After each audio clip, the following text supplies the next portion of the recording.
Nanti kalau tidak percaya, setelah Anda istiqomah dengan itu, akan terjadi perubahan pada diri kita. Akan terasa hubungan kedekatan dengan Allah. Enak gitu. Terus ketenangan pada jiwanya itu teresap.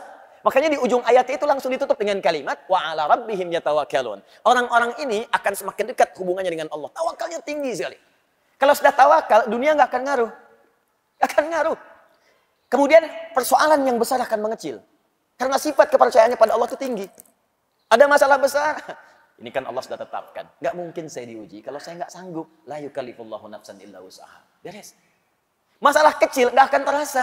Inna ma'al usri yusra. Yang sulit aja ada solusinya. Apalagi yang kecil pasti hilang. Membuat kita lebih tenang. Dan ketenangan itu sesuatu hal yang penting. Kaya tapi gelisah. Atau miskin tapi tenang. Pilih mana? Nggak ada pilihan ketiga. Nggak usah maksa. Penting kan tenang itu? Tenang itu solusi. Tenang itu kedamaian. Jadi kalau ingin diangkat derajatnya oleh Allah, ada dua pilihan.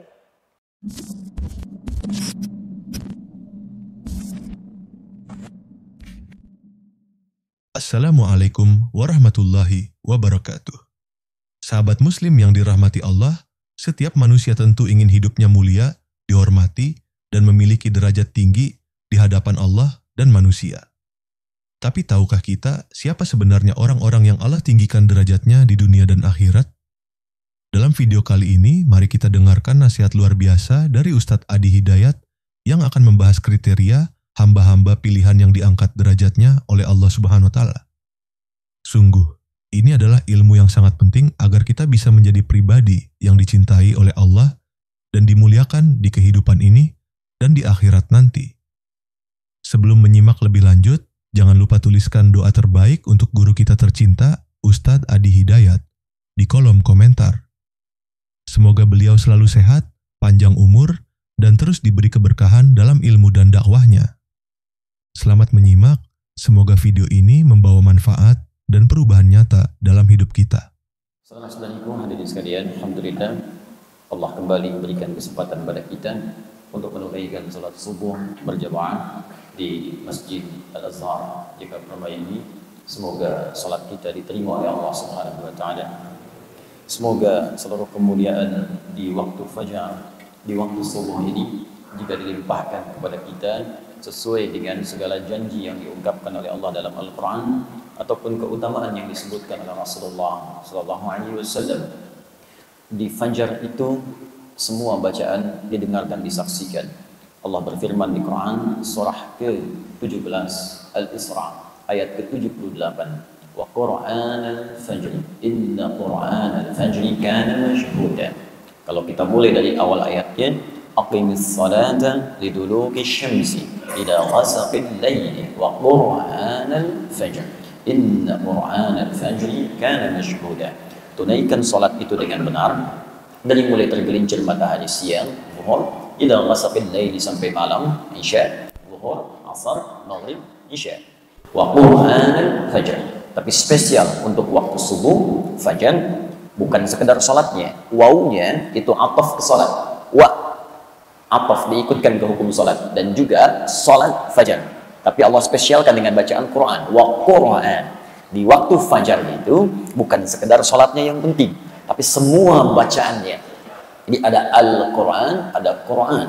Kalau disebutkan Al-Quran, berarti kalamullahu munazzal. Kalamullahil munazzal, ya firman Allah yang diturunkan ala Rasulil Mustafa Muhammadin, kepada Nabi Muhammad sallallahu alaihi wasallam, ya min al-Fatihati ila an-Nas, dari Al-Fatihah sampai dengan surah An-Nas, al-muta'abbad bitilawatihi, ya al-muta'abbad bitilawatihi, yang beribadah melahirkan pahala saat kita kemudian bertilawah dengannya. Jadi kalau pakai alif lam, Al-Quran, itu berarti firman Allah dari Al-Fatihah sampai dengan An-Nas. Tapi kalau tidak pakai alif lam, Quran itu semua jenis bacaan. Istighfarnya, doanya, kalimat-kalimat thayyibahnya, sebutan-sebutan al-asma'ul husnanya, tilawahnya, murajaahnya, semuanya. Nah, jadi semua yang kita bacakan spesial di waktu fajar itu langsung dipersaksikan oleh Allah Subhanahu wa Ta'ala. Bahkan kata Nabi di riwayat Muslim, tajtami'u malaikatul laili wan nahari fi waqtil fajr. Semua malaikat siang dan malam berkumpul di waktu fajar. Jadi kalau ada orang istighfar, maka malaikat akan mengatakan kepada Allah, Allahumma ighfir lahu, ya Allah ampuni dia. Maka Allah kemudian berfirman dalam salah satu hadis qudsi, ya, ghafartu lahu, man istaghfara li ghafartu lahu. Siapa yang istighfar minta ampun kepada aku, seketika aku akan ampuni. Maka siapa yang berdoa, malaikat akan mengatakan, Allahumma amin istajib. Ya Allah, amin, kabulkan doanya, kabulkan doanya. Ya, siapa yang menyebut kalimat thayyibah, maka Allah akan menyebutnya. Fadhkuruni adzkurkum. Siapa yang sebut aku sebut dia. Demikian di Quran surah kedua Al-Baqarah ayat 152. Karena itu banyak orang yang ingin mengejar keutamaan fajar, datang sebelum fajar. Nah, ini kita sudah lewat sedikit nih ya, untuk besok kita siapkan. Ya, fajar subuhnya misalnya 4:43, ada orang dari jam 4, dari jam 3, saking pengennya dapat keutamaan fajar, saking nggak pengen lewat. Ya, kan kalau di Al-Azhar diumumkan untuk besok, siapa yang datang ke sini setengah lima pas, 10 orang pertama dapat masing-masing 500.000. Ah, setengah 5. Kira-kira datang ke sini jam berapa? Jam 4, ya, jam 3, mabit. Mabit dari sore bahkan udah penuh, ya. Untuk 500.000. Baik kan? Untuk 10 orang saja. Nah, ini Allah berikan semuanya yang terbaik untuk kita. Makanya di Quran itu ada orang yang mengejar bahkan sebelum fajar tiba. Waktu singkat sebelum fajar disebut sahar namanya. Ya 20 menit, 30 menit sahar. Jamaknya ashar. Ada orang ngejar istighfar aja, pengen minta ampun sama Allah. Karena waktunya mustajab, dia merasa banyak dosa. Dan dia khawatir hari itu hari dia pulang untuk wafat kembali kepada Allah. Khawatir ketika pulang dosanya masih banyak, maka dia kejar keutamaan itu untuk istighfar. Disebutkan ini di Quran surah ke-51 Adz-Dzariyat ayat ke-18. Wabil ashari hum yastaghfirun. Wabil ashari hum yastaghfirun. Dan di waktu-waktu sahar menjelang fajar ada orang-orang yang menyibukkan dirinya untuk istighfar kepada Allah Subhanahu wa taala. Minta ampun, minta ampun, minta ampun, minta ampun. Maka dia akan dikumpulkan nanti dengan orang-orang hebat di surga. Saat Allah mengampuni dosanya, dikumpulkan dengan orang-orang sabar, orang-orang rajin infak, orang-orang khusyuk. Ya, itu disebutkan di Quran surah ketiga Ali Imran ayat ke-17 itu. As-sabirina, was-sadiqina, wal-qanitina, wal-munfiqina, wal-mustaghfirina bil ashar. As-sabirina, orang-orang sabar, was-sadiqina, orang-orang jujur. Awas, hati-hati. Wal-qanitina, orang-orang yang khusyuk dalam ibadahnya. Ya, awas. Wal munfiqina, orang-orang rajin infak. Wal mustaghfirina bil ashar, dan orang-orang yang spesial mengejar keutamaan istighfar di waktu fajar akan dikumpulkan di surga dalam suasana yang sangat indah. Nah, jadi teman-teman sekalian, ayo isi, dan di antara isi yang paling bagus adalah mengumpulkan semua jenis ibadahnya. Di antara itu terkumpul pada satu amalan, yaitu talabul ilmi. Talabul ilmi, menuntut ilmu, ta'lim, pengajian. Dalam pengajian itu kumpul semuanya. Karena itu hadis-hadis keutamaan tentang ta'lim itu banyak dikumpulkan oleh para ulama, mulai bahkan dari Al-Imam Al-Bukhari ketika menuliskan kitabnya Sahih Al-Bukhari itu Al-Jami' As-Sahih Al-Musnad Al-Mukhtasar min umuri Rasulullah sallallahu alaihi wasallam wa sunanihi wa ayyamihi, dibuat 97 pembahasan. 97 kitab. Beliau meletakkan kitab tentang pengetahuan, Kitabul Ilmi, setelah Kitabul Iman. Ya. Satu kitab Bad'ul Wahyi, turunnya wahyu, untuk menunjukkan sanad kenabian. Jadi kalau nanti ada yang mengaku-ngaku nabi, ukurannya ini, tolak aja langsung. Ini ada ukuran, kitab Bad'ul Wahyi. Bagaimana seseorang berhak disebut sebagai seorang rasul? Apa ukurannya? Apa sifat wahyunya? Bagaimana kita tahu kalau dia mendapatkan wahyu? Bagaimana ukuran kebenaran suatu wahyu? Sanad dulu. Ini nanti akan diambil oleh para ulama kita ketika akan mengajar, maka sanad ilmunya akan ditampakkan. Ini sanadnya, dia belajar ini ke sini. Belajar fiqih dari ustaz ini, belajar qiraat dari syekh ini, belajar misalnya tafsir dari syekh ini, belajar hadis syekh ini. Maka umumnya ulama-ulama dulu itu akan menampilkan ijazah keilmuannya, sanad sebelum dia mengajarkan itu. Sehingga orang bisa yakin dengan apa yang akan ia peroleh. Imam Muslim langsung menyantumkan pembahasan sanad dalam jilid pertama dari 9 jilid Sahih Muslim, jilid pertama halaman 119. Ya, beliau mengatakan babul isnadi minad din. Bab belajar sanad itu dari guru yang jelas supaya paham apa yang kemudian dipelajari dan disampaikan, itu bagian terpenting dalam agama. Sebab kalau kita menyampaikan sesuatu dari sumber yang salah, maka cara beragama pun akan keliru. Ya, kalau diurutkan, babul isnad minad din. Bab belajar runtutan pengetahuan dengan sanad, itu bagian penting dari ad-din. Apa itu ad-din? Islam. Tahu dari mana ad-din Islam? Quran surah ketiga ayat 19. Inna ad-dina 'indallahil Islam. Apa di antara turunan Islam? Baca lagi hadis Muslim, nomor hadis yang ke-8. Ya, dari Umar bin Khattab radhiyallahu taala anhu. Datang malaikat Jibril bertanya kepada Nabi sallallahu alaihi wasallam, "Mal Islam? Apa itu Islam?" Kata Nabi, "An tashhada an la ilaha illallah wa anna Muhammadar Rasulullah wa tuqimas shalah wa tu'tiyaz zakah wa tasuma Ramadan wa tahujjal baita in istata'ta ilaihi sabila." Syahadat bagian dari Islam. Awas, kalau kita belajar syahadat yang enggak benar, maka keislamannya pun bisa tidak sempurna. Salat bagian dari Islam. Kalau belajar salatnya tidak benar, maka salatnya pun tidak akan sempurna. Bahkan sekarang muslimah haji, kalau manasiknya nggak benar, celakanya nanti pengorbanannya banyak, tapi tidak menghasilkan apapun. Ini yang paling bahaya. Nah, jadi para ulama mengumpulkan kemudian itu, dalam konteks sanad diteruskan penguatan iman. Kitabul iman. Setelah imannya bagus, bagaimana cara menguatkan iman? Kitabul ilmi, dengan pengetahuan. Karena itu iman dengan ilmu disandingkan oleh Allah sebagai kekuatan yang padu. Gak mungkin iman bisa tegak dengan baik kalau tak ada ilmu. Tidak cukup berislam itu dengan iman saja. Imannya kuat, dahsyat. Sebelum subuh udah ditungguin, jam 3 udah bangun. Tapi karena nggak ada ilmu, sholat subuh dijamak dengan tahajud.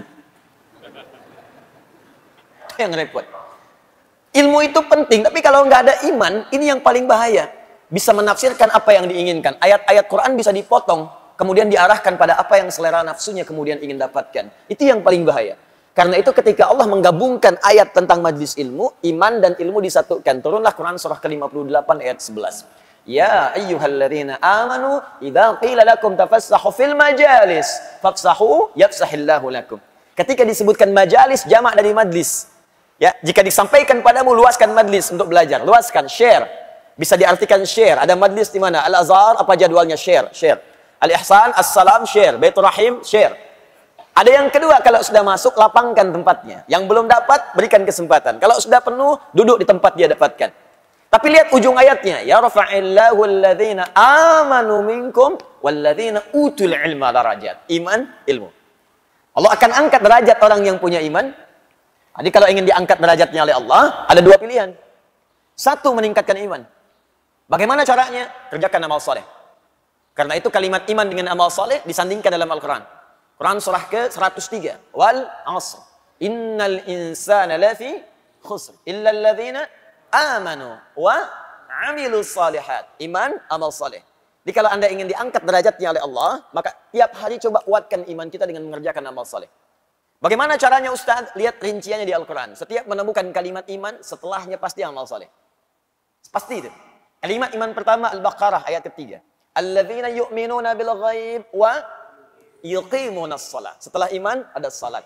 Jadi kalau iman kita ingin dikuatkan oleh Allah, maka salatnya jaga.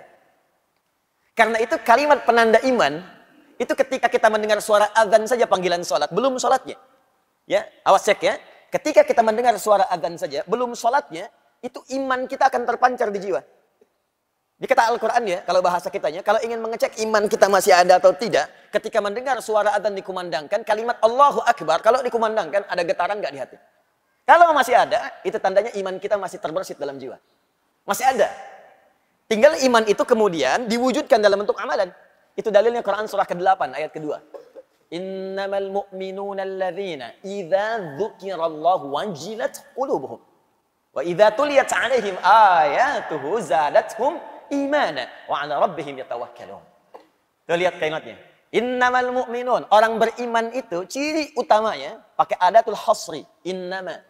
Pembatas. Yang punya iman itu dibatasi dengan ini nih. Jadi kalau tidak ada sifat ini dalam diri kita, patut dipertanyakan imannya masih ada nggak? Hati-hati, awas hati-hati. Jadi kalau sifat ini tidak ada, ini yang paling rendah. Yang paling minim.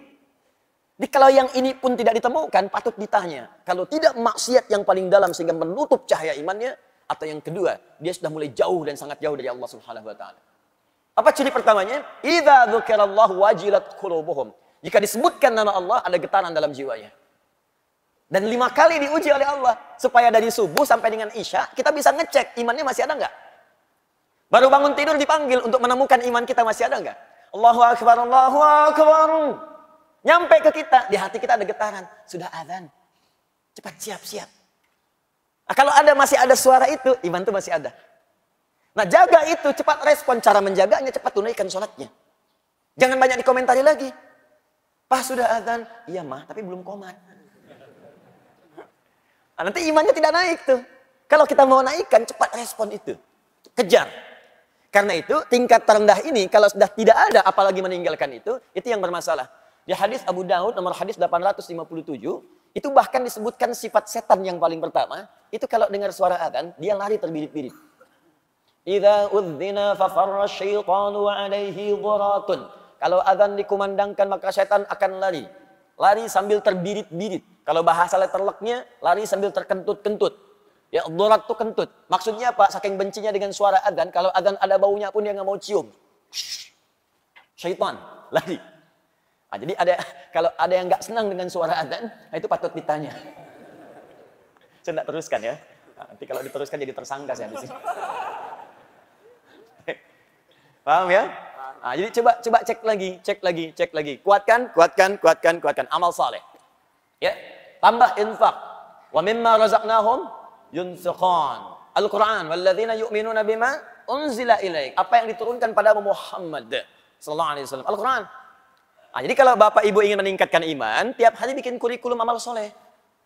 Ya, buat kurikulumnya. Kan ini sederhana sebetulnya. Ayo sholat, keluarkan semua jenis sholat. Fardunya, sunnahnya. Keluarkan, bikin sebuah gambaran kurikulum, deretkan tabelnya. Ini loh, sunnah yang malam hari, ini sunnah yang pagi hari, sunnah yang siang hari. Teruskan, tambahkan sholatnya dari A sampai Z-nya. Nanti kalau tidak percaya, setelah Anda istiqomah dengan itu, akan terjadi perubahan pada diri kita. Akan terasa hubungan kedekatan dengan Allah, enak gitu. Terus ketenangan pada jiwanya itu teresap. Makanya di ujung ayat itu langsung ditutup dengan kalimat wa 'ala rabbihim yatawakkalun. Orang-orang ini akan semakin dekat hubungannya dengan Allah. Tawakalnya tinggi sekali. Kalau sudah tawakal, dunia nggak akan ngaruh. Akan ngaruh. Kemudian persoalan yang besar akan mengecil. Karena sifat kepercayaannya pada Allah itu tinggi. Ada masalah besar. Ini kan Allah sudah tetapkan. Nggak mungkin saya diuji kalau saya nggak sanggup. La yukallifullahu nafsan illa wus'aha. Beres. Masalah kecil nggak akan terasa. Inna ma'al usri yusra. Yang sulit aja ada solusinya, apalagi yang kecil pasti hilang. Jadi sebetulnya saat Allah minta kita ibadah, itu ingin memudahkan hidup kita. Membuat kita lebih tenang. Makanya saat kita diminta zikir, zikrullah kepada Allah, zikir, itu puncaknya, gambaran paling pentingnya, kata Allah supaya hatimu tenang. Quran surah 13 ayat ke-28. Ala bi dzikrillahi tatmainnul qulub. Yakinkan pada jiwamu, kata Allah. Ala itu harful ikhbar wa taukid. Huruf untuk menyampaikan informasi dan meyakinkan. Ya, kata Allah, yakinkan pada jiwamu. Zikir itu manfaatnya kalau benar, hatimu tenang. Dan ketenangan itu sesuatu hal yang penting. Kaya tapi gelisah, atau miskin tapi tenang. Pilih mana? Nggak ada pilihan ketiga, nggak usah maksa. Penting kan tenang itu? Tenang itu solusi. Tenang itu kedamaian. Tenang itu ketentraman. Kata Allah, saya minta kamu zikir supaya tenang. Dan ternyata zikir itu ketika digali lagi di Al-Quran, ya amal soleh itu. Salat itu zikir. Buka Quran surah ke-20 ayat ke-14. Innani anallahu la ilaha illa ana fa'budni wa aqimis salata li dzikri. Saya itu Allah, gak ada Tuhan yang layak disembah kecuali saya, kata Allah. Sembah saya. Bagaimana caranya ya Allah? Tunaikan salat dengan benar. Li dzikri, sebagai zikir kepadaku. Anda baca Al-Quran, amal saleh, zikir. Quran surah 15 ayat 9. Inna nahnu nazzalna dzikra wa inna lahu lahafizun. Kami turunkan Al-Quran sebagai zikir. Jadi kalau kita sedang baca Al-Quran, sedang zikir. Fungsi zikir untuk ketenangan. Makanya ketika Anda baca Quran, lebih tenang hati Anda. Coba deh ibu kalau sedang punya masalah. Dengan suami ada masalah. Dengan anak ada masalah. Daripada ibu mengeluh dan bikin status, nggak selesai masalah. Ternyata dia tidak seperti aku kira. Terus tungguin komen sampai maghrib. Capek. Mendingan puasa. Ambil wudhu. Buka mushaf. Ngadap kiblat. Baca. Tenang. Walaupun solusi belum datang, tapi ketenangan itu tiba. Menghafal Quran, zikir. Di Quran surah ke-54. Ayat 17, ayat 22, ayat 32, ayat ke-40. Walaqad yassarnal Qur'ana lidzikr. Fahal mim muddakir. Kami sudah mudahkan Al-Quran untuk diingat, dihafalkan sebagai zikir. Makanya penghafal Quran ketika mengulang-ulang surah hafalan itu sedang zikir. Zikir. Zikir. Zikir. Dan dilatih kita menghafal dari yang pendek-pendek. Mau tidur kan baca. Mu'awwadhatis salas. Al-Ikhlas, Al-Falaq, An-Nas. Itu zikir. Berdoa itu zikir. Makanya saat berdoa kan lebih tenang kan. Besok ada proyek tender. Kita berdoa dulu. Walaupun tendernya belum ada, hati jadi tenang. Siang nanti mau ujian. Sebelum ujian doa dulu. Ujiannya belum ada. Tapi ketenangan itu datang. Makanya doa di Al-Quran disebut zikir. Quran surah ke-7 ayat 205. Wadhkur rabbaka fi nafsika tadarruan wa khifatan wa dunal jahri minal qaul. Ayo berdoa kata Allah, zikir, sebut, minta padaku. Dalam jiwamu mohon dengan penuh kekhusyuan, minta. Tuh.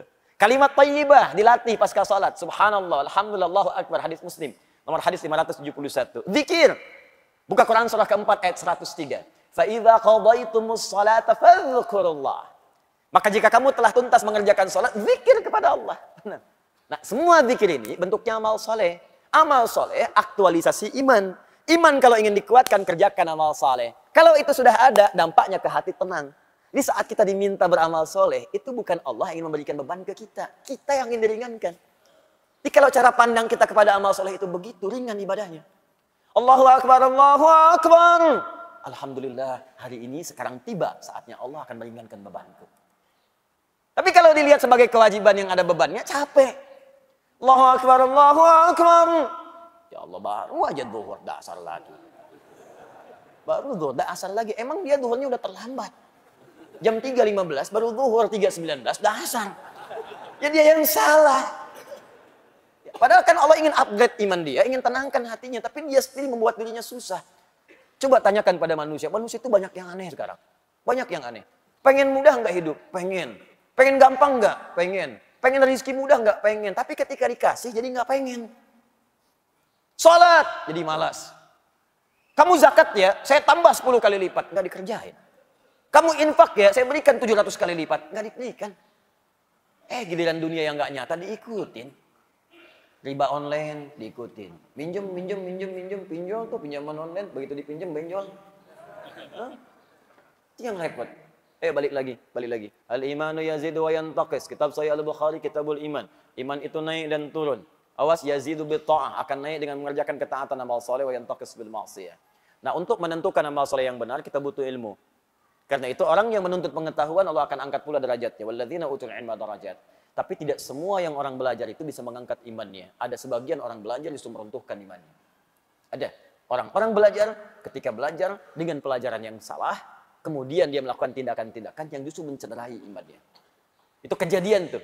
Bahkan ada orang-orang selepas Nabi wafat sallallahu alaihi wasallam, tiba-tiba mohon maaf saking salah belajarnya jadi ngaku nabi. Musailamah al-Kadzdzab. Banyak kan salah belajar jadi konslet. Banyak yang keliru. Dan celakanya sekarang banyak muncul lagi. Itu dia.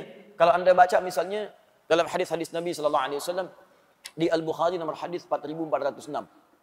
Hadisnya riwayat Abu Bakrah ya radhiyallahu taala anhu. Di hadis Muslim nomor hadis 1679. Ya. Anin Nabi sallallahu alaihi wasallam qala Rasulullah sallallahu alaihi wasallam inna az-zamana qad istadara ka hay'atihi yauma khalaqallahu samawati wal arda minha arba'atun hurum thalathun mutawaliyatun dzul qa'dah wa dzul hijjah wal muharram wa rajabun mudhar ma baina jumada wa sya'ban. Inna az-zamana qad istadara ka hay'atihi. Sungguh waktu itu akan Allah putarkan terus seperti itu. Jadi maksudnya begini, ini ada dua pemahaman. Ya, kalau kita ambil istadara dari kata dara yaduru, dauran wa idaratan, itu artinya kita akan terus diberikan kesempatan dalam sehari, waktunya yang sama. 24 jam, 24 jam, 24 jam. Kata Allah, tiap hari akan saya ulang kesempatan segitu aja. Terus berputar. Cuman bedanya amal soleh Anda. Aktivitas kita. Apakah waktu yang saya berikan diisi amal soleh atau amal salah? Coba apa bedanya sekarang dengan kemarin dari segi waktu? Tidak ada. Dia mengulang begitu aja. Makanya coba lihat jam. Gak ada yang berubah. Silakan cek. Atasnya tetap 12. Bawahnya 6. Kanannya itu 3. Kirinya 9. 1, 2, 3. Terus sampai dengan ke 12. Muter gitu aja. Gak pernah nambah. Coba lihat bilangan jam itu. Ya, pernah gak ada yang berubah angkanya? Gak ada. Kan itu jarum jam putar-putar gitu aja tiap hari. Muter lagi, muter lagi, muter lagi. Itu bukti paling nyata dari hadis Nabi SAW. Apa yang membedakan perjalanan waktu itu? Amaliyah kita. Aktivitas kita. Makanya Allah berikan konsep kehidupan. فَإِذَا فَرَغْتَ فَانْصَبْ وَإِلَىٰ رَبِّكَ فَارْغَبْ. Ayo rencanakan kegiatan kita. Kalau yang kemarin ada yang salah, maka tutup sekarang dengan yang soleh. Kan itu rumusnya. Katanya belajar Al-Arba'in. Tapi hadis yang dipraktikkan. Coba lihat hadis ke-18. Masih ingat gak? An Mu'adz bin Jabal radhiyallahu ta'ala anhu. Wa Jundub bin Junadah radhiyallahu ta'ala anhu. Qala Rasulullah sallallahu alaihi wasallam, ittaqillaha haitsuma kunta wa atbi'is sayyi'atal hasanata tamhuha. Tingkatkan takwamu dimanapun kau berada. Dan tutupi yang jelek-jelek itu dengan kebaikan. Jadi kalau ada yang jelek yang kemarin, tutup dengan yang baik yang sekarang. Bukan dipertahankan kejelekannya. Nah, jelek ini dibagi dua dalam kaidah fikih. Jelek yang pertama, jelek yang tidak meningkat kuantitas ibadahnya. Kalau sadar kemarin nggak jemaah, maka sekarang berjamaah. Antum dikasih 5 kesempatan sholat kemarin. Sekarang diberi lagi. Kemarin 3 nggak berjamaah, sekarang 5 kali jamaah semua. Jadi kalau kemarin dikasih kesempatan nggak jamaah, sekarang dikasih hidup lagi nggak jamaah juga, butuh berapa lama lagi untuk hidup? Kemarin nggak baca Quran, ya sekarang baca. Masa kemarin nggak baca, sekarang nggak baca juga? Yang paling aneh, maaf ya, anak 4 tahun mata buta, dah hafal Quran, khatam dan hafal. Antum dikasih 40 tahun, mata sehat, fisik kuat, kelengkapan semua ada, masih belum bisa baca juga, butuh berapa tahun lagi? Coba dipikir lagi. Katanya mau wafat. Katanya mau meninggal. Yakin akan pulang. Tapi bakal nggak pernah dikumpulkan. Apa nggak malu pulang menghadap Allah? Coba pikirkan lagi gitu.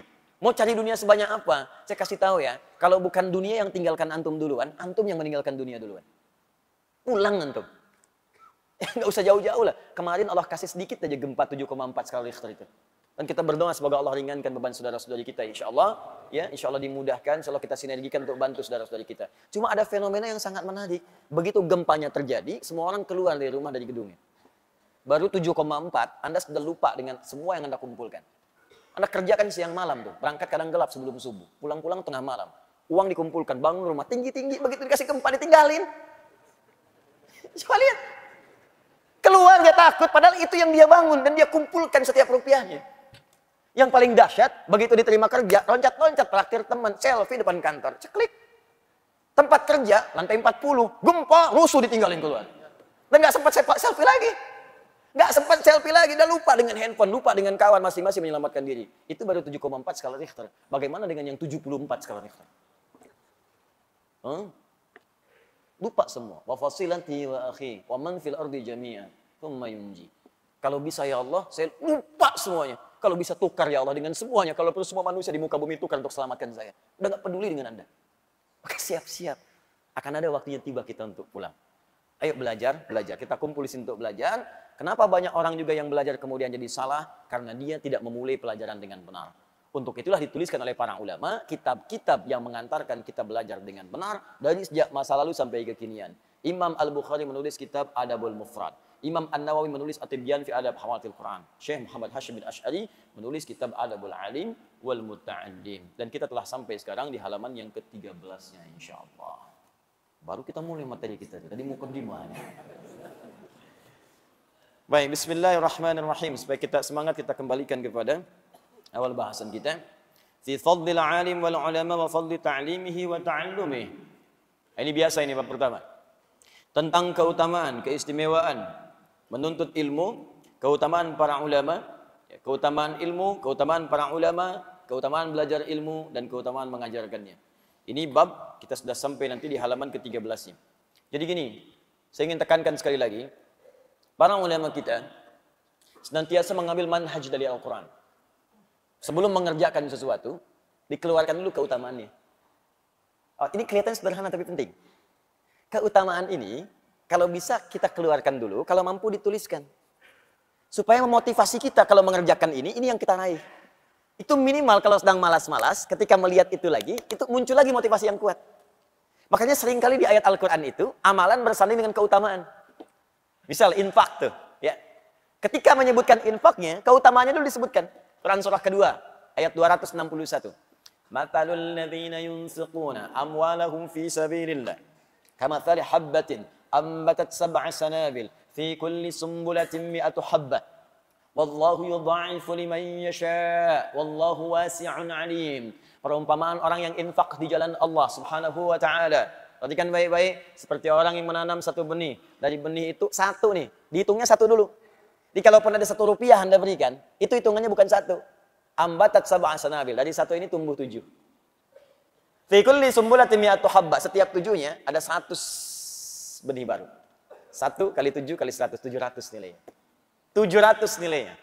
Dan itu pun batas minimal, bukan batas maksimal. Karena ayatnya belum selesai. Sering dipotong sampai sini, belum selesai. Wallahu yudha'ifu liman yasha. Dan Allah akan melipat gandakan tanpa batasan bagi siapa yang dikehendakinya. Kata sebagian pakar tafsir, maksud yang ayat terakhir ini adalah orang yang tak pernah berhitung, maka Allah akan berikan tanpa hitungan. Tapi kalau dia ngitung, ya sesuai hitungan itu diberikan. Infak misalnya, 1 juta masukin. Sampai kotak infak tuh gak geser-geser.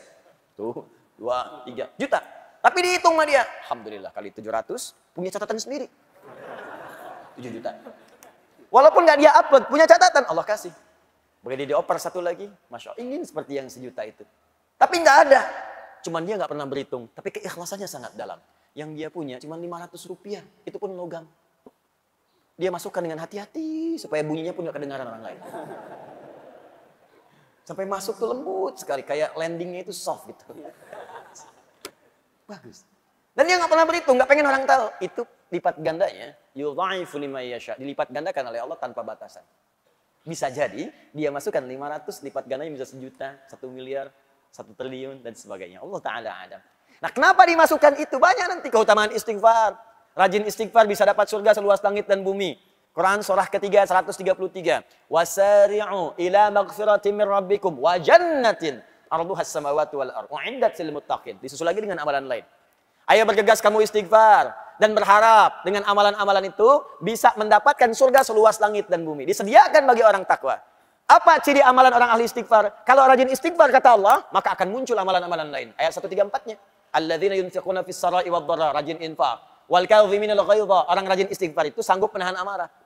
Jadi kalau Anda ingin jadi orang sabar, latihan istighfar. Astagfirullah. Orang mencela, istighfar dulu. Astagfirullah. Nah, ketika Anda rajin istighfar, itu kita akan diberi oleh Allah kemampuan menahan amarah. Ya. Dasar kamu begini. Astagfirullah. Apa? Astagfirullah. Kamu ngeledek saya? Astagfirullah. Udah, sampai dia capek sendiri. Sudah mas, kalau sudah saya pamit dulu. Pergi aja sana. Astagfirullah. Wala'afina anin nas. Dan dia bisa pandai memaafkan orang. Jadi yang indah tuh gini. Hati dia ditutup oleh Allah dari persoalan. Sudah selesai. Jadi dia tuh gak mikirin masalah lagi. Tapi orang yang tidak pernah minta maaf kepadanya jadi gelisah terus. Terus gak pernah selesai. Dan ketika Anda bisa melakukan itu kata Allah, hati orang lapang.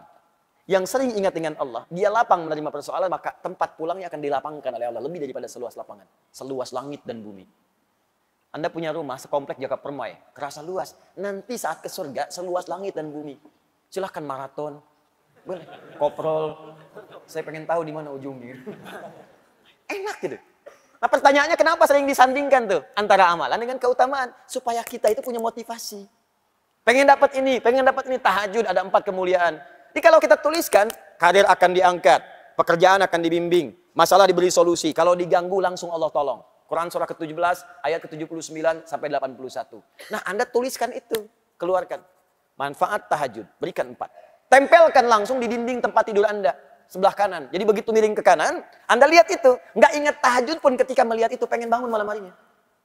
Kalau bisa bikin kata-kata yang menarik. Seperti Kiai Haji Ahmad Dahlan. Menuliskan di temboknya ketika akan berdakwah beliau. Ya Dahlan, berdakwah itu seperti menggenggam batu bara. Ingat sabda Nabi. Kalau kamu karena ujian yang kecil aja, karena celaan kamu gagal, kecil kamu. Seperti memegang batu bara. Tuliskan di dinding kita. Katanya karir pengen diangkat oleh Allah. Tahajud aja nggak mampu. Katanya pengen hidupnya mudah, tapi bangun 2 rakaat aja nggak sanggup. Katanya pengen ditolong oleh Allah, tapi begitu Allah ingin berikan, kamu nggak panggil. Sepertinya apa sih maumu? Tuliskan di situ, ya, tuliskan. Di situ aku kadang merasa sedih padamu. Catat tuh. Tulis di tembok kita. Begitu dituliskan seperti itu, malam bangun. Itu manhaj namanya. Langsung antum setting alarm kan? Bangunnya bismillah jam 3, bangun. Alarm 2:04, 2:30, 2:45. Ya, supaya tersata rapi. Alarm 2:15 mematikan alarm 2:30. Alarm 2:30 matikan alarm 2:45. 15 menit kan ada persiapan. Jangan dikira orang bangun tuh langsung sadar, kan duduk dulu. Duduk, ngantuk, begini dulu kan, tahan-tahan. Ya, begitu sadar jam 6. Awal-awal begitu, lama-lama makin cinta nanti bangun lebih awal lagi. Nah, ini keutamaan dimunculkan. Makanya jangan heran, para ulama kita itu sebelum menampilkan isinya, tampilkan keutamaannya dulu. Apa keutamaan menuntut ilmu? Supaya nanti kalau sedang malas-malas, maaf ya, kalau ada tantangan pekerjaan lain, kita bisa prioritaskan, tuliskan. Menuntut ilmu, ini keutamaannya. Meringankan beban hidup, memberikan solusi, jawaban semua didengar, doa-doa dikabulkan. Tuh. Malaikat mengaminkan, dosa-dosa diampuni. Jadi begitu kita mau tinggalkan, kita mikir lagi. Duh, jangan-jangan kalau saya pergi ke mall tinggalkan taklim, saya meninggal di mall, dosa belum diampuni. Ah, saya udahlah ke taklim dulu aja. Mall bisa besok lagi. Datang dia. Jelas ya? Nah, apa di antara keutamaannya? Mari kita teruskan. Bismillahirrahmanirrahim. Kita masuk halaman 13-nya. Saya mulai dari paragraf kemarin yang belum berakhir sepenuhnya. Wa ghayatul ilmi al-'amalu bihi li'annahu thamratuhu wa faidatul umri wa zadul akhirah. Kemarin kita sampai situ. Wa ghayatul ilmi, dan tujuan dari ilmu itu, kalau kita belajar pengetahuan, al-'amalu bihi, yaitu mengamalkannya. Dimohon izin, kemarin saya tegaskan, ilmu dengan amal nggak bisa dipisahkan. Justru ilmu itu akan mulai mendapatkan pahala melimpah ketika diamalkan. Anda belajar fikih sholat, kalau nggak pernah dipakai sholat, kapan datang pahalanya? Hanya berhenti di saat belajar saja. Makanya ayo teman-teman, jangan batasi di majelis ilmu. Anda yang kuliah pun, niatkan sebagai ibadah karena Allah. Begitu Anda bekerja, itu jadi pahala. Anda nggak kepikir ke situ. Yang kuliah di ITB, di IPB, di UI, di IAIN, di UIN, dimanapun. Coba niatkan sebagai ibadah. Nanti ketika diniatkan sebagai ibadah, untuk mengamalkannya, Allah akan permudah. Dan berkah nanti ilmunya. Berkah. Jangan dikira itu mendapatkan ilmu, hanya ilmu agama saja. Tidak, ilmu umum juga kalau diniatkan untuk kemudian berkhidmat kepada Allah, untuk ibadah, nanti akan ada manfaatnya. Masuk ITB, pengen jadi insinyur, masuk jurusan arsitektur, keluar dari situ bisa desain masjid, desain hotel dengan musolanya, sipilnya bikin jalan. Begitu diniatkan sebagai ibadah, berapa banyak orang lewat untuk umroh di situ. Ini jalan ini aja, berapa banyak orang lewat untuk sholat ke Al-Azhar. Subuh ini aja, berapa banyak lewat situ. Berapa banyak yang pakai keran di situ untuk wudhu. Berapa banyak yang ke toilet. Anda bayangkan, kalau cuma ngejar dunia, nggak akan dapat tuh pahala akhirat. Tapi kalau ilmu Anda dipakai untuk berniat ibadah kepada Allah, Anda bikin kemudian desain kerannya, Anda bikin jalannya, Anda bikin bagian tempat wudhu dengan toiletnya. Begitu dipakai, dunianya dapat, dunia diberikan pajar duluan. Pahala akhiratnya, setiap yang wudhu Anda dapat pahalanya. Setiap yang lewat Anda dapat pahalanya. Dan saat belajar itu demikian, Allah akan berikan kemudahan. Makanya ilmunya berkah. Coba lihat orang-orang dulu itu. Yang makannya Masya Allah, kadang-kadang sekadar singkong. Ya, kadang-kadang ketemu nasi pun sehari cuma sekali. Itu pun dibagi lagi dengan 6-5 orang. Tapi dahsyatnya ilmunya berkah. Saya kalau lihat orang dulu, belajar bahasa aja, jarang yang ada satu bahasa. Minimal 2. Bahasa Indonesia, bahasa Belanda. Never dong. Misalnya, mana si pitung? Belanda, dapat. Jepang, ada yang bisa bahasa Jepang. Orang dulu. Coba diplomat-diplomat dulu itu. Kayak Haji Agus Salim, berapa banyak bahasanya? Ya Bung Hatta, ya Masya Allah. Insinyur Soekarno, misalnya yang lain-lainnya itu. Ya mereka belajar. Dan yang paling dahsyat, ulama-ulama kita. Masya Allah itu. Ya, ulama-ulama kita itu dulu, bukan sekedar belajar. Kemampuannya luar biasa. Semua ilmunya bersanad. Kemampuan bahasa Arabnya, kemampuan Qurannya. Bahkan tidak sedikit yang jadi mufti langsung di Masjidil Haram. Tidak sedikit di antara mereka. Dan namanya abadi sampai sekarang. Bahkan murid-muridnya mengajar lagi. Syekh Yasin Al-Padani. Berapa banyak muridnya sekarang mengajar? Syekh Ahmad Khatib Al-Minangkabawi. Berapa banyak muridnya yang punya manfaat sekarang? Nah, jadi saya sarankan kalau kita mau belajar, dimanapun itu, termasuk Anda yang sekolah di kampus-kampus umum, ayo bikin konsep untuk ibadah. Dengan ilmu ini, saya akan berkhidmat. Ingat pesan saya, kalau Anda kejar akhirat, dunia akan ikut. Tapi kalau Anda kejar dunia, akhirat akan meninggalkan Anda. Kita kesini untuk ibadah. Sholat, taklim. Dunia ikut. Begitu selesai, ada kopi, ada sarapan, ada pisang. Dunia tuh. Tapi kalau kesini cuma nyari pisang, akan dapat. Udah akhirat gak dapat, pisang gak kebagian. Oh, paling gak enak tuh. Akhirnya bikin status, ternyata di Al-Azhar gak ada pisang. Enak kesini mau cari pisang, mau cari ilmu. Hah?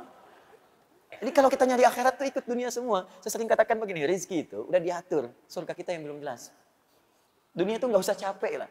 Ya, yang capek pada dunia, dia belum paham dunia. Makanya pelajari ilmunya supaya gak susah. Ini di rumah tangga ribut, karena gak pelajari ilmunya. Jadi gak selesai-selesai. Padahal kadang-kadang cuma beres dengan senyuman aja, tapi kadang gak beres-beres. Kenapa? Karena ilmunya gak dipelajari. Di bagian pertama, ghayatul ilmi ala amalu bihi. Ya, jadi mohon izin, orang yang belajar itu tujuannya untuk diamalkan. Kemudian itulah menjadi buah dari pengetahuannya yang bermanfaat untuk hidupnya di dunia dan bekalnya ke akhirat. Ini yang kemarin kita tegaskan. Sekarang teruskan. Wa nahika bihadza syarafan wa fadlan wa jalalatan wa nubula. Kita selesaikan kemarin sampai di sini. Dan cukuplah engkau paham kalau engkau bisa belajar dengan mengamalkan ilmumu, bukan sekedar hidupmu dunia akan bermanfaat, bekal akhiratmu menambah. Tapi kata Syekh Hashim, syarafan, engkau akan dimuliakan oleh Allah. wa fadla. Engkau akan diberikan keutamaan lebih oleh Allah. Syaraf, diangkat kemuliaannya. Bahkan Allah turunkan langsung ayat sendiri. Yarfa'illahu alladhina amanu minkum walladhina utul ilma darajat. Syaraf. Quran surah ke-58 ayat ke-11. Wa fadla. Dapat tambahan keutamaan. Diutamakan. Nambah. Apa di antara keutamaannya? Diangkat derajatnya seperti mujahid fi sabilillah. Kalau wafat, syahid. Ada di antara keutamaan penuntut ilmu itu, teman-teman, ini ya, saya beri contoh sedikit. Jadi kalau ada fadlun dalam Al-Quran, itu artinya tingkat yang paling utama. Jadi kalau surga, surga yang paling utama. Kalau dunia, dunia yang paling utama. Ada posisi dalam sholat yang saat kita mengerjakannya, kata Allah, jangan berdoa biasa. Minta yang paling utama. Misal, ya, kan di sholat kita sering berdoa kan? Makanya sholat di fikih disebut doa. As-sholatu hiyad doa. Sholat itu doa. Karena semua dari takbir sampai salam, itu doa. Tapi ada dua posisi saja yang langsung kata Allah, kalau Anda berada di dua posisi itu, dan Anda berdoa, maka minta yang paling utama. Kalau surga, minta surga yang paling utama. Bersama Nabi, dengan orang soleh, dengan para syuhada, minta yang paling utama. Kalau dunia, minta yang paling utama. Jangan tanggung. Kaya sekalian, kaya dan berkah. Ya, kedudukan tinggi sekalian, tinggi dan berkah. Minta yang paling tinggi. Ya Allah, jadikan saya orang yang kaya yang bisa bersedekah dan hafal Al-Quran. Ya Allah, jadikan saya presiden yang bisa mengamalkan isi Quran. Ya Allah, jadikan minta yang paling tinggi sekalian. Apa dua posisi itu? Itu ada di Quran surah ke-48 ayat ke-29. Disebutkan dengan kalimat fadl. Muhammadur Rasulullah walladzina ma'ahu asyidda'u 'alal kuffar ruhama'u bainahum tarahum ruk'an sujjada yabtaghuna fadlan minallahi wa ridwana. Engkau akan lihat umat Nabi Muhammad itu tegas pada segala yang menyimpang, saling berkasih sayang dengan sesamanya. Ciri utamanya, mereka rajin sholat. Jadi umat Nabi Muhammad itu kalau ingin dibedakan, ini umatnya atau bukan, lihat sholatnya. Ini sindiran halus tapi tajam gitu ya. Katanya umat Nabi Muhammad, tapi dipanggil adzan nggak mau sholat. Katanya umat Nabi Muhammad, diminta sujud nggak sujud. Kata Allah sederhana, umat Nabi Muhammad itu tarahum ruk'an sujada. Engkau akan lihat dia ruku dan sujud sholat. Jadi kalau Anda masih mengaku umat Nabi, akan kelihatan salatnya. Datang. Itu sindiran tajam loh. Halus tapi tajam. Maaf ya. Artinya, ketika Anda mengaku umat Nabi Muhammad tapi nggak mau sholat, dipertanyakan nilai keumatannya. Dan saat ruku dan sujud itu, yabtaguna fadla, dia minta yang paling utama dari Allah. Jadi kalau sedang ruku, sedang sujud, berdoa yang paling utama. Terutama saat sujud. Jangan nanggung. Kalau ada dicontohkan lafaz dari Nabi, bacakan doanya. Kalau nggak ada contoh lafaz dari Nabi, di hati kita mintakan. Ya Allah, saya pengen di Firdaus ya Allah. Ya Allah, saya pengen berjumpa dengan Rasulullah. Ya Allah, berikan kesempatan untuk menatapmu di hari kiamat ya Allah. Ya Allah, sukseskan bisnis suamiku ya Allah. Dan berkahi pada bisnisnya. Berkahi di harta kami ya Allah. Ya Allah, jadikan keluargaku semua penghafal Quran. Aku nggak minta apapun ya Allah. Pengen Quran aja ya Allah. Pengen Quran aja. Minta. Yang paling utama. Fadlah. Dan keutamaan penuntut ilmu fadlah yang paling utama adalah statusnya dinaikkan oleh Allah sebagai mujahid fi sabilillah. Jadi kalau dia sedang belajar, wafat syahid statusnya. Itu langsung turun Quran surah ke-9 ayat 122. Paling kiri sebelah bawah di mushaf. Wa ma kana al-mu'minuna liyanfiru kaffah. Ya, falaula nafara min kulli firqatin minhum ta'ifah liyatafaqahu fid din wa liyunziru qaumahum idza raja'u ilaihim la'allahum yahdharun. Catat ya, karena di kitab enggak ada, ini syarahnya. Awas. Kata Allah, tidaklah semua orang beriman. Iman dulu tuh. Tidaklah semua orang beriman pergi permedan perang semuanya, ke medan juang semua. Aku akan turunkan satu amalan yang kalau dikerjakan statusnya sama dengan yang berjuang di medan perang. Apa amalan itu? Tafaqquh fid din, belajar di agamanya.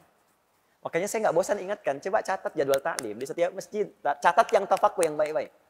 Yang baik-baik. Yang bisa memahamkan kita. Dia bukan sekedar datang tapi nggak ada isinya. Datang apalagi menurunkan iman kita, itu yang bahaya. Yang banyak ketawa tapi nggak jelas. Atau yang isinya bahkan semakin gak jelas. Semua agama sama, menuju pada Tuhan yang sama, cuman caranya beda-beda. Jangankan kita yang dengar, dia aja yang nyampein bingung. Ya.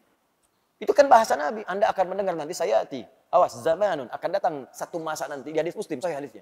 Akan datang di satu masa nanti, orang-orang yang tiba-tiba menyampaikan sesuatu, membuat Anda bingung, kaget. Ya, jangankan Anda, kata Nabi, orang dulu pun kalau dengar itu akan ikutan kaget. Ini Abu Jahal, Abu Lahab, abu-abu yang lain tuh kalau dengar Abu, nah yang sekarang itu ikut kaget. Ikut kaget. Karena mereka pun nggak punya kosakata itu. Ya, oh canggih juga nih kata-katanya ya. Ini Abu Jahal tuh nggak punya itu. Ya Abu Jahal sejahal-jahalnya. Ya, benar Abu Jahal sejahal-jahalnya. Dan Abu Lahab selahab-lahab ya. Itu Abu Jahal tuh datang kepada Nabi dengan rombongannya itu. Ketika datang ke Nabi, kalimatnya sederhana. Ya Muhammad SAW, kita ini nggak usah lah berpelisih, nggak usah perang. Kita damai aja. Nah, caranya gimana malam ini? Biarkan, kita memang beda, kata mereka. Kita memang beda. Tapi perbedaan ini jangan sampai membuat kita berselisih perang. Malam ini, udahlah kita gantian aja. Malam ini kami nyembah Tuhan kamu. Besok kamu nyembah Tuhan kita, selesai. Tapi kalimatnya sederhana, kita memang beda, tapi jangan berselisih. Tuh, jadi orang-orang dulu sejahil-jahilnya, sejahiliah-jahiliahnya, itu nggak kenal dengan persamaan agama. Nggak kenal dengan pluralisme agama, semua agama sama. Dia masih mengakui kita emang beda. Tapi beda ini jangan sampai rame, gantian aja. Turunlah surah Al-Kafirun. Qul ya ayyuhal kafirun. Katakan Muhammad pada orang-orang yang masih menutup dirinya, belum bisa menerima cahaya Islam dengan baik. Makanya ketika dipanggil kafir, dia nggak marah. Abu Jahal kan pintar bahasa Arabnya. Ya, lebih pintar daripada yang sekarang. Pintar. Bisa bikin sastra, kalimatnya fasih, dipanggil kafir nggak marah. Qul ya ayyuhal kafirun, dia nerima. Memang saya masih menutup diri kok. Dan dia nggak marah. Nggak pernah tuh ada riwayat mengatakan tafsir asbabun nuzul. Ketika disebutkan qul ya al kafirun, Abu Jahal langsung naik pitam mengatakan, apa kafir? Nggak ada. Jadi orang Arab paling fasih aja disebut kafir, dia menerima. Karena itu memang bahasa syariat, bahasa fiqih, dan itu dipahami betul. Nah, ini konteks yang harus kita dapatkan teman-teman sekalian. Ini kembalikan lagi ya, supaya nggak lama-lama. Nah, fadla, minta yang paling utama. Jelas ya? Baik, kemudian wajalalatan wa nubula. Jalalatan wa nubula. Dan dia mendapatkan status tinggi di hadapan Allah. Allah punya sifat jalla wa ala. Jalla, tinggi, tak tertandingi. Jalalah, orang dinaikkan oleh Allah dengan status tinggi. Bagaimana kemudian mendapat status tinggi itu? Wa nubula, nabil istimewa. Bagaimana mendapatkan itu semua? Dirinci lagi oleh Syekh Hashim. Ini yang kita bacakan. Ya, ini Masya Allah ini. Ya, Al-Quran, hadisnya ada semua. Bismillah. Yuk kita teruskan. Ke-14 ya. Ayat-ayat yang tadi untuk mendapatkan keistimewaan sudah saya bacakan sebelumnya. Wa qala ta'ala innama yakhshallaha min ibadihil ulama. Pertama diangkat statusnya oleh Allah yang istimewa sebagai orang yang paling khasyah dengan Allah. Jadi paling takut kepada Allah itu orang-orang yang punya ilmu. Status pertama. Di Quran surah Fatir itu, Quran surah ke-35 ya, dari ayat 27 sampai ayat 29. Di 28-nya ada kalimat itu. Kemudian juga teman-teman sekalian, kita teruskan ke bagian kita sekarang halaman 14. Faman dhafara bihi su'ida wa man fatahu khasira. Maka dari itu, orang-orang yang semangat menuntut ilmu, maka hidupnya cenderung bahagia. Bahagia dia. Karena semua janji yang diberikan tadi dia dapatkan. Kalau wafat, syuhada. Wafat syuhada itu enak. Di surga aja ketemu Nabi langsung. Bukan cuma Nabi, semua Nabi. Ya, wafat syuhada. Orang wafat dalam keadaan syuhada. Kalau dia sambil belajarnya bisa bertobat, istighfar, minta ampun sama Allah. Kan? Terus wafat di situ, sedang belajar. Tadinya pelaku maksiat banyak. Tiba-tiba pengen tobat, datang ke majelis ilmu. Tobat di situ. Setelah tobat dia belajar. Baru disebutkan belajar huruf Al-Quran. A'udhu, A diikuti, A. Begitu A keselak dikit, A meninggal. Ya, itu modal dikit keuntungan banyak. Itu teori ekonominya pas banget itu. Ya, modal dikit keuntungan banyak. Udah tobat, dosa diampuni, baca huruf A, masuk surga ya. A, selesai. Syahid lagi statusnya. Nah, di mana ketemunya? Di surganya. Begitu naik, turun Quran surah keempat, ayat 69. وَمَنْ يُطِعِ اللَّهَ وَالرَّسُولَ فَأُولَٰئِكَ مَعَ الَّذِينَ أَنْعَمَ اللَّهُ عَلَيْهِمْ مِنَ النَّبِيِّينَ وَالصِّدِّيقِينَ وَالشُّهَدَاءِ وَالصَّالِحِينَ وَحَسُنَ أُولَٰئِكَ رَفِيقًا ذَلِكَ الْفَضْلُ مِنَ اللَّهِ. Masya Allah. Orang-orang yang taat kepada Allah dan Rasulnya, hati-hati kemudian dia wafat, maka dia akan dikumpulkan dengan orang-orang yang Allah berikan nikmat kepada mereka. Siapa di antaranya? Para nabi. Setelah para nabi siapa? Syuhada. Siddiqin, syuhada, sholihin. 3 golongan. Maka kalau bisa jadi bagian dari itu. Ya, jadi bagian dari yang disebutkan. Jadi status naik. Kemudian hidup ringan. Ilmu berkah. Dan ingat ya, setiap ilmu itu dapat, kalau diamalkan, rezeki mengikuti. Itu sudah rumus. Ilmu, amal, rezeki. Bahkan ada orang yang masih cari ilmu, rezekinya datang. Jadi kalau Anda benar cari ilmunya, jangankan diamalkan, baru cari ilmu, rezekinya datang. Itu akan dimudahkan oleh Allah. Coba lihat deh. Para penghafal Quran, terus dia niatkan karena Allah, tiba-tiba datang donatur. Bahasa manusia donatur itu, yang kirimkan Allah juga. Muhsinin, datang kirim, dapat beasiswa. Beasiswa itu siapa yang ngasih? Manusia kan nggak punya, Allah yang menggerakkan. Masuk. Masya Allah. Tiba-tiba belajar ke Mesir, kurang, bikin tempe, gitu kan? Tempe dibikin, dibeli, berkah ilmu. Begitu belajar, dari dapatkan itu, selesai, tiba-tiba naik status. Kasih jadi. Itu Masya Allah. Banyak tuh. Di orang yang benar cara belajarnya itu, dia dhafara. Su'ida. Kalau benar dia ikat ketentuan Allah dengan baik, syaratnya ikat ketentuan Allah dengan baik. Niatkan dengan ikhlas, lakukan karena Allah, nanti akan datang. Belum diamalkan, rezeki sudah tiba. Begitu diamalkan, rezeki datang melimpah. Sampai dia menyimpulkan, saya udah nggak perlu dengan semua ini, kecil nih. Jadi yang dia perlukan Allah saja. Makanya setiap hari dia katakan, Allahu Akbar. Nggak ada yang lebih besar daripada Allah. Sholatnya enak gitu. Jadi nggak ada nilainya. Lamborghini, nggak ada. Ya, Ferrari, lewat. Ya, nggak ada. Lewat. Allah yang paling tinggi, Allah yang paling besar. Tidak. Di sholat subuh pakai Ferrari itu biasa. Ya, bukan cuma dipanasin. Punya Ferrari cuma dipanasin doang malam-malam. Balapan mah taksi. Balik lagi, cuma diliatin, capek. Ya, kontrol lagi. Cuma habis begitu aja. Ya. Walamma dzukira indahu sallallahu alaihi wasallam. Dan tatkala disebutkan di sisi Nabi sallallahu alaihi wasallam. Kita ambil satu hadis. Ya. Ini materi yang paling barunya.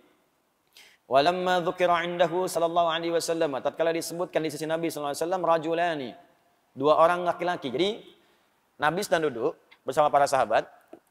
Ada satu orang mengisahkan tentang dua orang kepada Nabi. Ingin meminta pertimbangan dari dua orang ini mana yang paling bagus. Ya, mana yang paling bagus. Ini hadis. Oke, saya baca dulu nanti kita cari di mana hadisnya. Ahaduhuma 'abidun wal akharu 'alimun. Yang pertama adalah seorang hamba saja, rajin ibadah. Ibadah. Yang kedua alimun. Ya, orang yang ibadah tapi ahli ilmu. Ingat, jangan dipahami keliru. Alim itu, kalau disebut alim, itu di Arab itu bukan sekedar punya ilmu, tapi mengamalkan ilmunya. Makanya ulama, ketika disebut ulama, bukan cuma berfatwa. Tapi fatwanya diamalkan dulu. Apa hukumnya tahajud syekh? Dia udah tahajud dulu. Apa hukumnya infak syekh? Dia udah infak dulu. Diamal dengan ilmu itu. Al-ilmu wa amalun alima wa amila. Itu dibalik harakatnya, dibalik hurufnya, nyambung dua-duanya. Alima, ain, lam, mim, amila, ain, mim, lam. Begitu disatukan, dua-duanya nyambung. Nah, orangnya alim, ketika diamalkan amil. Dari bahasanya semuanya nyambung. Qalbul makani, hurufnya ditukar, itu nyambung dua-duanya, punya kaitan yang erat. Ya, ada yang punya kitab namanya Ibnu Jinni. Ya, Ibnu Jinni itu punya kitab Al-Khasa'is namanya. Bagus sekali itu kitab. Di antaranya apa? Beliau membahas keterkaitan huruf-huruf dalam bahasa Arab yang kadang mengalami pertukaran. Alima, ain, lam. Kalau mimnya maju ke depan, amila jadi apa? Apa keterkaitan di antara keduanya? Itu dibahas oleh beliau. Nama kitabnya Al-Khasa'is 3 jilid. Karya Ibnu Jinni. Ibnu Jinni. Ya, Ibnu Jinni. Itu luar biasa. Nah, kembalikan ke sini. Jadi dikisahkan kemudian, ada alim, kalau disebut alim dalam bahasa Arab berarti mengamalkan, bukan cuma berilmu. Karena ilmu kalau nggak ngamalin pun nggak ada nilainya juga. Cuman saat belajarnya aja dapat pahala. Kalau nggak diamalkan nggak ada. Nah, dikisahkan ada abid, ada alim. Orang yang cuma ibadah saja. Yang kedua dia ibadah dengan ilmu. Jadi dia belajar, amalkan. Belajar, amalkan. Mana yang paling utama? Nah, yuk kita bahas. Qala, maka Nabi menyampaikan, fadlul alim 'alal 'abid ka fadli 'ala adnakum. Fadlul alim 'alal 'abid ka fadli 'ala adnakum. Keutamaan seorang penuntut ilmu yang dia berniat mengamalkan amalnya, baru berniat mau ngamalin amalnya, kemudian dia menuntut ilmu belum diamalkan tuh. Kata Nabi apa? Ka fadli 'ala adnakum, seperti keutamaan diriku ini kepada yang lebih rendah di antara kalian. Bukan yang lebih pintar, yang lebih rendah. Ini tinggi batasnya. Nabi tidak membandingkan Nabi dengan yang paling soleh di antara sahabat. Tapi yang paling rendah ibadahnya di antara para sahabat. Dia seakan-akan jaraknya jauh banget. Ya, ini ada sahabat kayak Abu Bakar, levelnya kan tinggi kan? Di atasnya ada Nabi Muhammad SAW. Kalau membandingkan Nabi Muhammad dengan Abu Bakar, tetap masih unggul Nabi. Cuman keutamaan Abu Bakar itu tinggi. Sampai saking tingginya, hidup menemani Nabi. Hijrah menemani Nabi. Wafat dikubur di samping Nabi. Ya, bahkan di surga pun dengan Nabi saking tingginya. Walaupun tetap masih unggul Nabi. Tapi Nabi tidak bandingkan beliau dengan Abu Bakar. Dibandingkannya dengan sahabat yang paling rendah kapasitasnya. Itu pun tetap surga juga, cuman bawahnya rendah. Nabi ingin tunjukkan perbedaan orang yang punya ilmu untuk diamalkan itu derajatnya tinggi sekali insya Allah. Seperti perbandinganku dengan yang paling rendah di antara kalian. Ini hadisnya dari Abu Umamah. Ya, dari Abu Umamah radhiyallahu taala anhu. Hadis ini statusnya marfu ini, marfu. Marfu itu termasuk kalangan hadis dhaif. Tapi dhaif itu, nah ini yang mau saya tunjukkan. Kadang-kadang nih sekarang banyak bahasa-bahasa yang nggak dicerna lagi. Dhaif tinggalkan. Dhaif tinggalkan, tapi ilmu nggak ada. Jangan begitu, itu berbahaya. Berbahaya. Dhaif itu dibagi dua. Dhaif matan, dhaif sanad. Kalau dhaifnya di sanad itu yang meriwayatkan hadisnya, bukan di matan, itu status masih bisa diamalkan sepanjang punya dua syarat. Syarat pertama, Babnya fadhailul a'mal. Keutamaan-keutamaan amalan, bukan amalan-amalan pokok. Bukan tauhid, bukan tentang sholat, ya, bukan tentang haji misalnya, tapi keutamaan-keutamaan saja bisa diamalkan. Syarat yang kedua, apalagi kalau ada penguat namanya syahid atau tawabi' dalam ilmu hadis. Nah, hadis ini menunjukkan beliau ini muhaddis nih. Artinya paham hadis. Faqih juga, paham fikih. Enggak mungkin kalau ada kalimat ini, enggak mungkin kalau enggak paham hadis, mustahil bisa diteruskan hadis selanjutnya. Hadis yang tadi saya bacakan itu, yang ada di sini, riwayat Abu Umamah, ternyata syahidnya banyak. Syahidnya banyak. Syahid itu hadis lain yang menguatkan, yang statusnya lebih tinggi. Ya, lebih tinggi lagi. Di mana adanya? Di Abu Daud ada, di At-Tirmidzi ada, di An-Nasai nomor hadis 233 ada. Riwayatnya sahabat Abu Darda radhiyallahu taala anhu. Bahkan Al-Imam An-Nawawi menyantumkan juga di Riyadhus Shalihinnya. Riyadhus Shalihin itu ada 1896 hadis. Coba cek nomor hadis 1388. Yang kitabnya Fadlul Ilmi. Awas, wal alim wa ta'alluma wa ta'liman lillah. Itu babnya. Nomor hadis 1388. Disebutkan riwayat Abu Darda ditutup dengan ujungnya rawahu Abu Daud wa Tirmidzi. Apa hadisnya? Man salaka tariqan yaltamisu fihi ilma sahalallahu lahu tariqan ilal jannah wa innal malaikata la tad'u ajnihataha ridan li talibil ilmi wa inna talibal ilmi la yastaghfiru lahu man fis samawati wa man fil ardi hatta al hitan allati fil bihar. Apakah selesai? Belum. Wa fadlul alim 'alal 'abid ka fadlil qamari 'ala sa'iril kawakib. Apakah selesai? Belum. Wa innal ulama'a warathatul anbiya wa innal anbiya'a lam yurithu dinaran wala dirhaman walakinnahum warathul ilma fa haddu bihadin wafir. Selesai. Sampai di situ. Itu sering dipisah-pisah hadisnya. Sering dipotong-potong padahal satu kesatuan. Nah, setelah menyebutkan hadis tadi, beliau menerangkan hadis yang tadi saya ucapkan sampai akhir. Ada syahidnya. Nah, logikanya gini sederhananya. Uang 1 juta dengan 100 ribu banyak mana? 1 juta. Berarti 1 juta sahih. 100 ribu dhaif. Ya kan? Tapi kalau 100 ribu yang ngasihnya 10 orang. 100 ribu, 100 ribu, 100 ribu, 100 ribu, 100 ribu. 100 ribu kali 10 berapa? 1 juta. Maka yang dhaif naik status jadi sahih. Awas hati-hati nih. Sekarang kita sedang menyebut di hadapan pada dai-dai yang tadi dai amplop. Sampai orang ini punya pandangan ke amplop diterapkan ilmu hadis di tempat yang salah. Saya kalau ceramah amplopnya tebal itu sahih itu. Tapi kalau amplopnya tipis, dhaif. Ya. Kalau tipis tapi banyak, sahih digoirihi. Itu kaidah yang ditempatkan di tempat yang salah. Kalimatul haqqi rada bihal batil. Tapi kalau diilustrasikan benar. Ini 1 juta sahih, 100 ribu dhaif. Tapi kalau 100 ribu dikasih 10, naik juga jadi 1 juta. Sahih li ghairihi. Sama hadis dhaif, kalau isinya benar, yang diragukan itu orang yang nyampaikannya. Bukan karena isinya. Karena di hadis itu kualifikasinya ketat. Gini, orang pemabuk saja atau orang pernah punya salah meriwayatkan hadis, saking hati-hatinya ulama, hadisnya tidak diambil sekaligus. Dituliskan catatan, ini orangnya bermasalah. Bukan hadisnya, orangnya. Kenapa disebut orangnya? Karena khawatir nanti hadis diriwayatkan oleh orang yang bermasalah. Sehingga ketika ada orang salah, orang akan mengatakan, pantas salah hadis yang diriwayatkan oleh orang bermaksiat. Saking menjaga kemuliaan hadis, dicatat itu semua. Makanya muncul hadis mungkar. Hadis yang diingkari. Karena orangnya seringkali berbuat maksiat. Bukan karena hadisnya. Hadis matruk, hadis yang ditinggalkan. Bukan karena hadisnya buruk. Tapi karena orangnya seringkali berdusta. Sehingga nggak bisa dibedakan, ini orang lagi bicara hadis atau dusta. Jelas ya? Hadis maudhu, hadis palsu. Bukan hadis yang bermasalah, orang yang memalsukan itu. Kalimatnya mah benar. Cuman orangnya mengatakan itu hadis, padahal bukan. Ya, pernah dengar ini? Makan saat lapar, berhenti sebelum kenyang. Pernah dengar? Itu hadis palsu. Saking palsunya, di kitab hadis palsu pun nggak ada. Saking palsunya. Cuma ada di satu kitab. Ar-Rahmah, Fit-Tibbi wal Hikmah. Karangan Al-Imam Jalaluddin Suyuti, halaman 29. Dan Imam Suyuti pun tidak menyebut hadis, menyebutnya kisah. 3 orang dokter yang memberikan advice, nasihat kepada seorang raja. Kalau pengen sehat, kata dokter yang keempat dari Sudan, yang 3 itu satu dari Irak, ya, yang kedua dari India, yang ketiga dari Romawi. Memberikan nasihat, obat untuk makanan yang sehat. Yang keempat dari Sudan, yang Sudan ini mengatakan kalau pengen sehat, saat paduka lapar, silahkan makan dan angkat tangan paduka sebelum kenyang. Muncul kata mutiara mahfudhat, makan saat lapar, berhenti sebelum kenyang. Itu kata mutiara, isinya bagus. Cuma datang orang belakangan, hadis. Di orang itu yang salah, bukan kalimatnya. Paham nggak sampai sini? Allahumma barik lana fi Rajab wa Sya'ban wa balighna Ramadan. Ya Allah, mohon berkahi hamba di bulan Rajab dan Sya'ban dan mohon sampaikan pada bulan Ramadan. Isinya benar. Cuman orangnya ada yang bermasalah. Disebut kemudian hadis mungkar. Orangnya yang mungkar, hadisnya nggak apa-apa. Paham nggak maksudnya? Nah, kalau kita belajar ilmu hadis, ngerti sampai situ. Sebab kalau kita ingin mengamalkan kalimatnya pun nggak apa-apa, tapi jangan dipahami sebagai hadis. Nih, boleh nggak kalau saya di bulan Rajab berdoa begini, ya Allah, anugerahkan hamba keberkahan di bulan Rajab ini, ya Allah. Beri kemampuan untuk beramal. Dan mohon beri kesempatan, ya Allah, untuk sampai di bulan Sya'ban dan pertemukan dengan Ramadan, ya Allah. Hamba ingin bertobat. Hamba ingin bertobat. Boleh nggak? Itu bahasa Arabnya, Allahumma barik lana fi Rajab wa Sya'ban wa balighna Ramadan. Sama aja. Orang Arab bacanya pakai bahasa Arab. Kita pakai bahasa Indonesia. Cuman salahnya apa? Ketika ada orang mengatakan misalnya ini hadis atau orang itu bermasalah. Paham ya? Nah, ini ketika dicantumkan di sini jangan langsung divonis. Hadis palsu tuh, hadis dhaif tuh, tinggalkan kitabnya. Oh. Jangan karena ketidakmampuan Anda memahami sesuatu, Anda berlaku bodoh dan ngajak orang lain bodoh, itu ngerepot.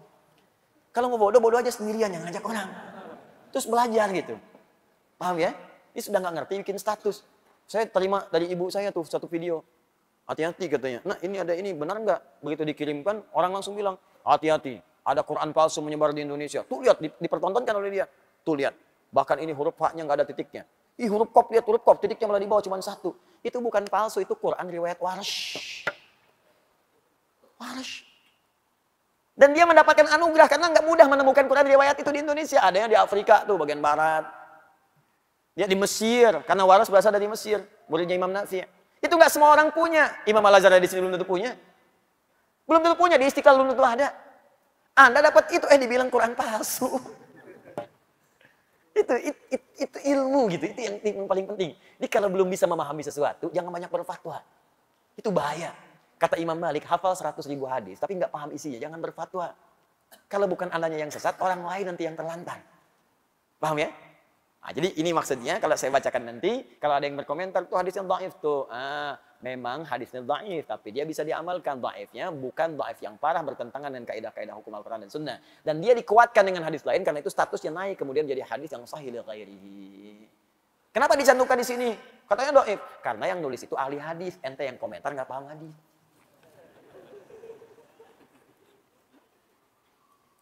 Saya baca terakhir ya, sampai kita ada 2 menit. Saya takutnya nanti ditanya, belajar apa tadi? Hadis dhaif. Cuma naik status sahih li ghairihi. Gimana itu? Ya, tadi tayangannya.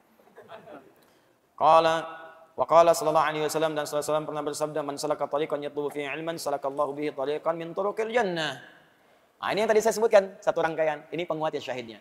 Adanya di An-Nasai nomor hadis 233, juga di Abu Daud, juga di At-Tirmidzi, juga Imam An-Nawawi dalam Riyadhus Shalihin nomor hadis 1388. Rawinya Abu Darda. Hadisnya sahih, ada yang menyebutkan hasan. Ya. Statusnya tetap hasan, itu hadis sahih. Ya, sahih. Ya, cuma daya ingat hadis sahih itu kan 5 syaratnya. Mattasala isnaduhu binaqdil adli dhabiti anil adli dhabiti min ghairi syudzudin wala illatin qadihatin. Paham? Tidak, ya, nanti belajar. 5 itu. Jadi kalau salah satu kurang, ya, kurang dhabit, hafalannya kurang dikit. Kurang dikit tuh koma jadi lupa komanya, titik jadi lupa titiknya, bukan lupa hadisnya. Jadi ilmu hadis itu kalau lupa koma dikit turun status tuh dobitnya kurang. Dari sahih jadi hasan. Ya.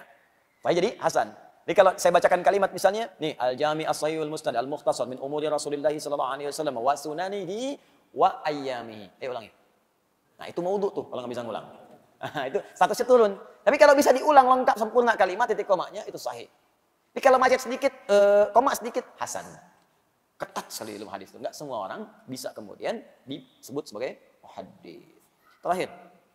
Wa qala sallallahu alaihi wasallam, sallallahu pernah bersabda, talabul ilmi fardhatun ala kulli muslimin. Nah, di sini ada wa muslimatin. Wa talibul ilmi yastaghfiru lahu kullu syai'in hatta al-hut fil bahr. Baik, pertanyaannya, Ustaz, di sini ada kalimat talabul ilmi, kata Nabi, talabul ilmi fardhatun ala kulli muslimin wa muslimatin. Menuntut ilmu itu fardhah, kemestian bagi setiap muslim laki-laki dan muslimah, muslim perempuan. Kalau kita di hadis, cari riwayat, kalimat muslimah ini nggak ditemukan. Sedangkan beliau ahli hadis. Kenapa muncul kalimat muslimah? Talabul ilmi fardhatun ala kulli muslim. Di hadisnya ditemukan demikian. Cari di berbagai riwayat, hampir sulit menemukan kalimat muslimah. Pertanyaannya, kenapa beliau menuliskan kalimat wa muslimatin? Apakah di sini ada riwayat baru yang ditemukan kemudian ada kalimat muslimahnya? Atau ada hal yang ingin disampaikan di sini? Nanti kita akan lihat di pertemuan berikutnya insyaallah. Ya, supaya nanti kita bisa bersemangat untuk menggali dan kita paham cara membaca kitab dengan benar insyaallah. Dia yang kita ajarkan cara memahami Al-Quran, cara memahami hadis dengan ilmunya, dan cara membaca kitabnya. Karena itu saya sarankan begini, tolong yang belum dapat ini di copy, nanti coba di copy, nggak apa-apa kalau selembar-selembar yang kita bahas. Karena halaman 14 aja yang di copy. Ya kalau sulit, saya pengennya Anda nggak sekadar dengar, bawa ininya. Jadi Anda bisa lihat sambil saya terangkan, Anda bisa baca juga, saya terangkan. Jadi Anda tahu, nanti Anda ngajarkan lagi pada anak Anda selanjutnya, teman Anda, dan ngajarkannya langsung dari sumbernya.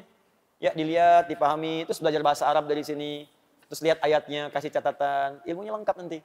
Ya, habis ini pulang ke rumah, kasih tahu istri, kasih tahu anak-anak, bikin status, ya. Bulan depan jadi ustadz, saya pensiun. Alhamdulillah, semoga Allah muliakan kita, memberikan kepada kita insyaallah rahmat, keberkahan, tambahan pengetahuan dan ampunan sisi Allah Subhanahu wa taala. اللهم تقبل منا انك انت السميع العليم وتب علينا انك انت التواب الرحيم اللهم نحمدك حمدا شاكرين حمدا داعمين حمدا يوافي نعمه ويكافئ مزيدا يا ربنا لك الحمد ولك الشكر كما ينبغي لجلال وجهك الكريم ولعظيم سلطانك اللهم صل وسلم وبارك على رسولك الكريم نبيك الامين سيدنا محمد وعلى اله وصحبه اجمعين اللهم علمنا ما ينفعنا وعلمنا يا الله ما جهلنا وانفعنا بما تعلمنا ووفقنا لنعمل ما تعلمنا به يا ارحم الراحمين لا تدع لنا في مقامنا هذا في كل مقام ذنبا الا غفرته ولا هما الا فرجته ولا دينا إلا قضيته ولا مريضا إلا شفيته ولا عاسرا إلا يسرته ولا حاجة من حوائج الدنيا والآخرة فيها لك رضا وفيها لنا الصلاح إلا قضيتها يا أرحم الراحمين اللهم ربنا آتنا في الدنيا حسنة وفي الآخرة حسنة وقنا عذاب النار بفضلك سبحان ربك رب العزة عما يصفون وسلام على المرسلين سبحانك اللهم وبحمدك نشهد أن لا إله إلا أنت نستغفرك ونتوب إليك وآخر دعوانا الحمد لله رب العالمين Wassalamualaikum warahmatullahi wabarakatuh.